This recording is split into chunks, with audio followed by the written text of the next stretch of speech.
The story that I'm about to share with you is a true incident that happened to my aunt.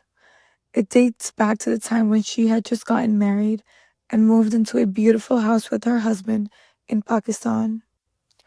The house was a bit old and quite mysterious, but beautiful. Everything seemed fine, except for one thing: an old mirror in the living room. My aunt says she felt uneasy around the mirror from the very first day, as if someone was watching her.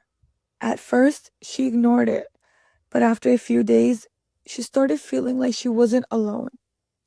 Sometimes she would see a shadow in the mirror, other times, she'd hear faint laughter.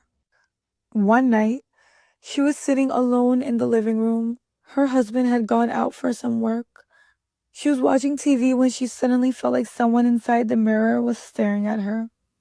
When she looked over, she saw the shadow of a woman, tall, dressed in white, but the face was blurred.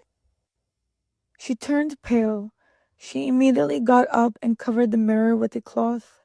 But after that, things only got worse. At night, the children's toys would start moving on their own. Doors would open and close by themselves. And every morning, she would find the mirror is uncovered, as if someone had removed the cloth.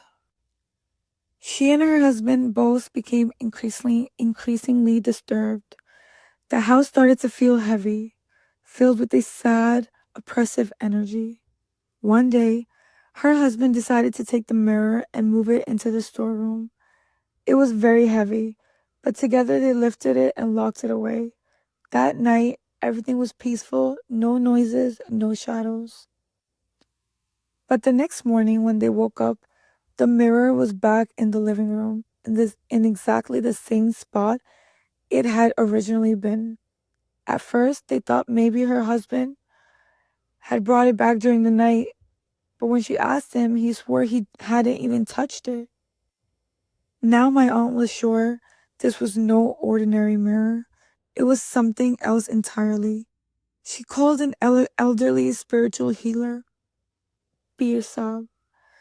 The moment he entered, he said, "There is someone inside the mirror, and it does not want you to leave your home."